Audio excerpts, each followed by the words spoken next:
Welcome to another civic engagement program with your Coastal Virginia Chamber of Commerce. So glad that you're with us. Another guest today is from the city of Portsmouth, one of my favorites. He wants to be your next city councilman. His name is Mark Hugel, and we're fortunate to have him with us today. Mr. Hugel, welcome. Tell us about yourself and tell us why you deserve to be one of those three choices for the Portsmouth City Council. Yeah, JP, thanks so much for inviting me to join you today and to share a little bit about not only me, but the vision that I have for the city of Portsmouth. So I'm a 1977 Naval Academy graduate, and I've been in leadership positions ever since. I was a systems engineer at the Naval Academy and then subsequently went to MIT and earned 2 master's degrees in engineering. I started out in the Navy as a surface warfare officer. I served on nuclear-powered cruisers and carriers, and eventually became a shipyard guy. And my shipyard work took me to the Norfolk Naval Shipyard 3 different times. And the 3rd time that I was there, I was the Shipyard Commander. So I'm the 100th Shipyard Commander at Norfolk Naval Shipyard. That was back in 2000 to 2003. I was promoted out of that job to Admiral and Rear Admiral, and eventually retired in 2009 as a 2-star Admiral. And when the time came to retire, I told my wife, so the Navy has told us where we're going to live. Now you get to vote. So where do you want to live? And she said, I want to go back to Portsmouth. So we love Portsmouth. We built our first house there in 1986, and we've been homeowners in Portsmouth continuously since then. And we were there and away and there and away, and finally came back again in 2009. And so we have sunk our retirement roots in Portsmouth. Well, it's a good place. It's a great place to live. One of my favorites. Thank you for your service. You guys are the Naval Academy. I'm very impressed. You graduated 2 years before me. I didn't go to the Naval Academy, but Frank Wagner did. I'm imagining you're friends with Frank. We are classmates, yeah. So in fact, when I decided to take the plunge and enter the world of politics for the first time back this past springtime, I called up Frank and said, hey, you're an old pro at this campaigning stuff, so do you have any advice for a classmate? And so Frank was very helpful to kind of talk me through some of the things that he went through in the campaigning. And of course, with COVID, it's all different. And so the good news is I don't have any campaigning habits to unlearn and relearn. This is my first foray into this, but it's been interesting to see just the impact that COVID is having on all of us, including how you reach out and make connections with people. And so this opportunity is a great opportunity because I don't want to pass up chances to get the message out. In the environment that we're in, it's tough to do. Time's going to slip away from us. To Portsmouth handle the pandemic? Is it continuing to handle it well? Any things you would have done different? And how's that going to affect the budget? Yeah, so it's a great question, and some of it we don't know yet. I was speaking to the city treasurer just a few days ago. I've been down on City Hall Plaza welcoming early voters, and the treasurer passed by. He shared with us that revenue collection actually is on par from the Portsmouth citizenry. So the Portsmouth bills are getting paid, and Portsmouth actually is in very sound financial position, very financially stable right now. So so the Portsmouth reputation is we're a poor city. Well, so there is 19% poverty level in the city of Portsmouth, but the city itself has been financially stable for some time, good bond rating, and that's all very important. to be able to forecast the kind of investments that need to be made. So are you telling me that revenues are going to be consistent with last year, is what you're understanding? So revenues from property tax and revenues from personal property tax are expected from the citizenry are expected to be normal compared to years past. The thing that's the unknown is the personal property tax that businesses pay, because there have been just like the rest of Hampton Roads, really just like the rest of the national economy, a lot of small businesses that have been severely impacted by the pandemic, and Portsmouth will be no exception.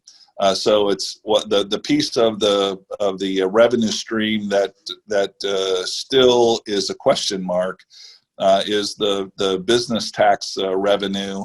I'm not expecting that. I don't think there's any reason to expect that the business tax revenue is going to be anything like it has been, because there have been businesses, particularly small businesses, that have been impacted adversely by the pandemic. Let's talk about that. And we're talking with Mark Hugel. He wants to be your next city councilman in the great city of Portsmouth, here on the Coastal Virginia Chamber of Commerce. These, of course, are on our website, coastalvachamber.com. I'm your host, JP Gotzi. Next few minutes we're going to have with Mr. Hugel the business assistance programs. That's been a lifeblood for many small businesses. People can still get up to $10,000. Tell us about it from Portsmouth's standpoint. Yeah, so you're exactly right. That has been a lifeline that has helped a lot of small businesses in Portsmouth and through Hampton Roads to kind of maintain through the pandemic,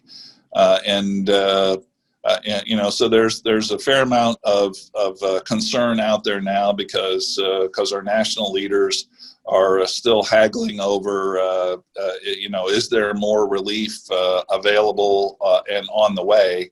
And so I think that's, again, some uncertainty, some clouds of uncertainty that hang over all of us. But I know from talking with small business owners in Portsmouth that without that initial lifeline, the impact would have been even more severe.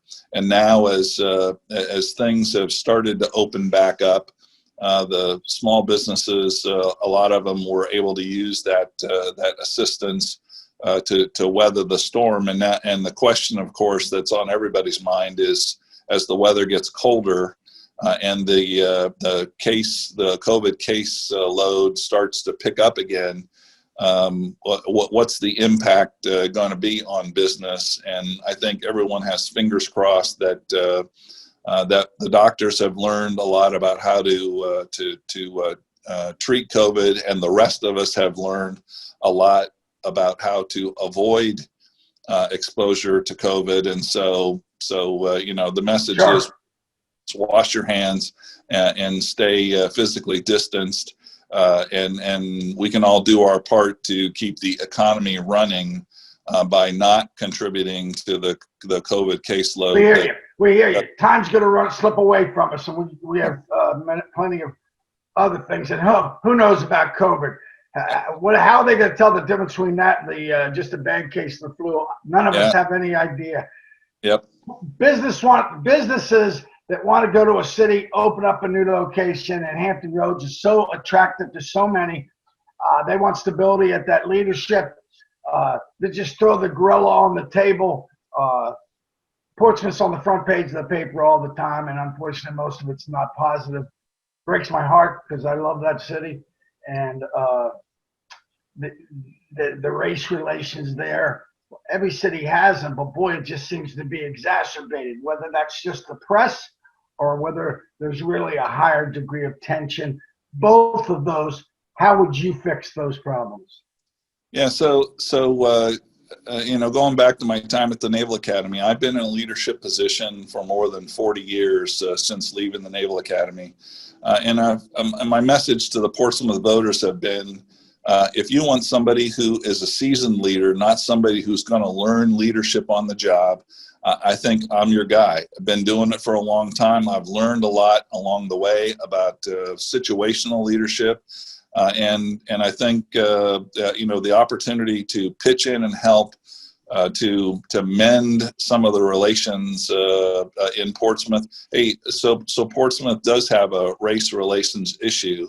I don't know that it's any worse than other cities in Hampton Roads, but certainly we've been kind of a lightning rod for race relations issues, and the local media hasn't helped to quell that.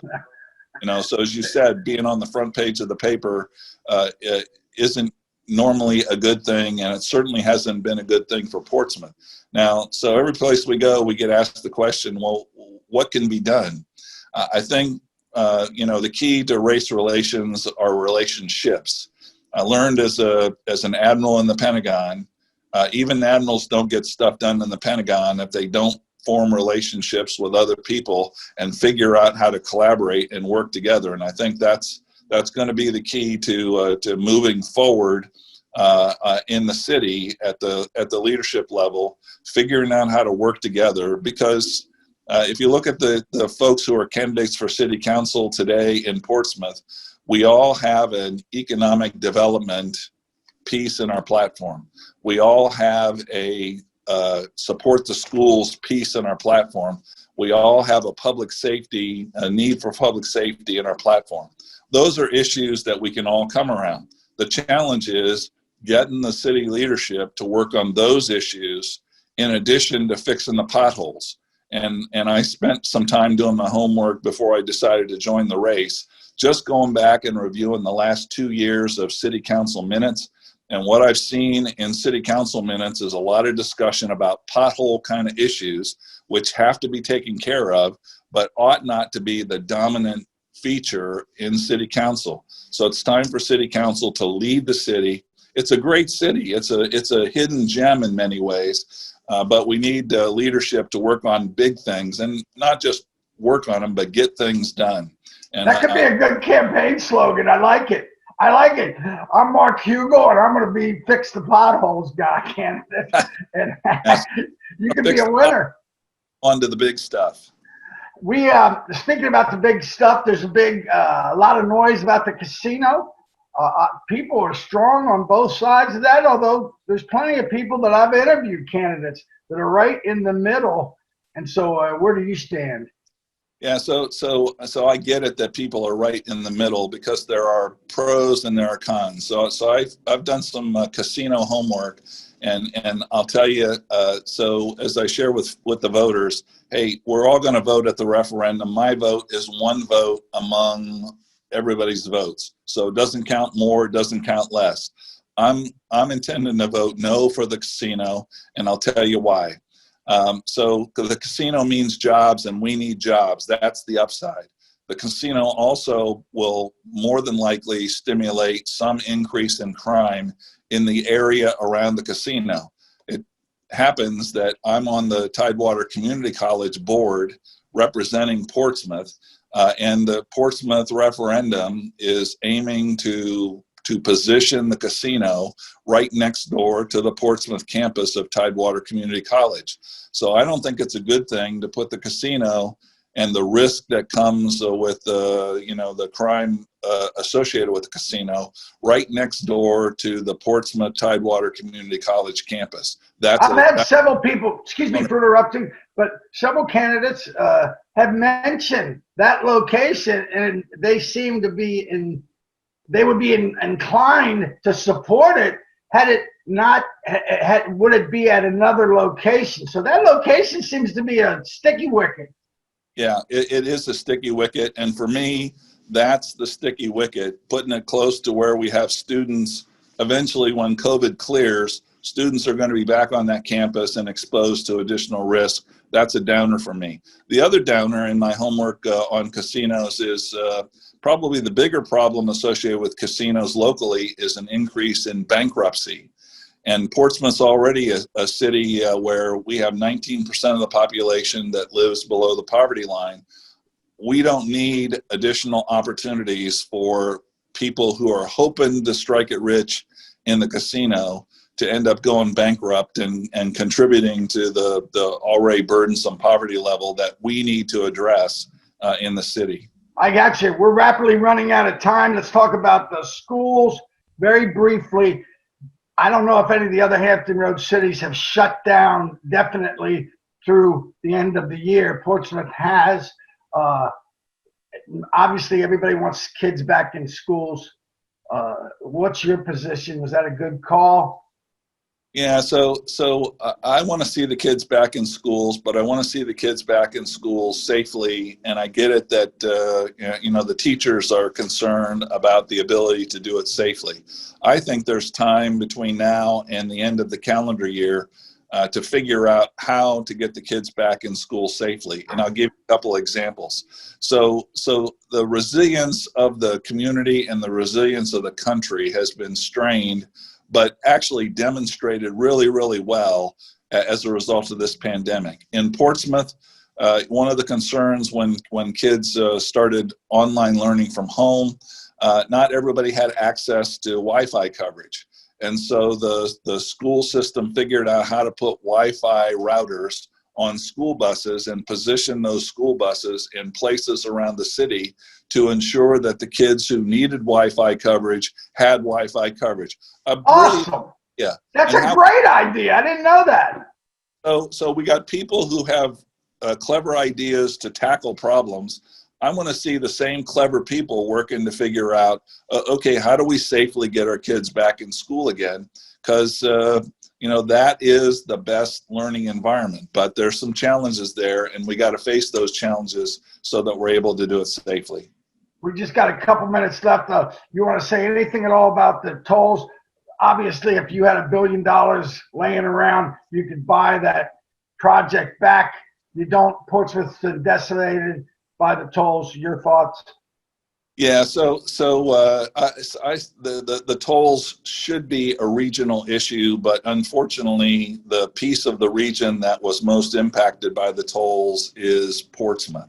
The tolls are going to be a burden on Portsmouth for a long time to come, and in some respects, the horse is already out of the corral on tolls. Doesn't mean we can't work on it and shouldn't work on it. It's going to require city leadership making a point at the state level to try to find a better solution. And you're exactly right. Gosh, if we had $1 billion laying around, we could buy the and solve this problem. But unfortunately, Portsmouth's also faced with a $1 billion infrastructure challenge upcoming over the next 30 years to get water and sewer modernized from the old system that's there now. So we got to wrap up, Mark. I'm sorry. You got 60 seconds left. Anything that you're passionate about, you want to get out your website and say a big thank you for coming on with us. Yeah, so my top 3 in the platform, I want to get Portsmouth to work. There are good jobs available at the shipyard and elsewhere in Portsmouth, and not enough Portsmouth people are working in those jobs. We got to do a better job of preparing our citizens and our school kids to get those good jobs, and that's my number one focus going into to the city council opportunity. Public safety, obviously, the police department is understaffed and undercompensated, and we got to get more policemen, and they got to be out in the neighborhoods. And finally, I'm ready to lead. I want to serve the community. It's why I'm doing this. I have no state ambition, no federal, no Congress ambition. My ambition is to help the community that I live in, and that's why I'm doing this. Well, you certainly sound very qualified. You run with good company, and Frank Wagner, he's a very good buddy. We thank you for coming on. Folks, again, coastalvachamber.com. Max, our tech guy, will have this up hopefully very shortly. You can view that. And the other candidates that we've interviewed from all over Hampton Roads. Mark Hugel, he wants to be your city councilman. I'm JP Guscozzi, thanking you for being a part of us. Please come to our website because we want you to be the next member of the Coastal Virginia Chamber of Commerce. We'll see you next time.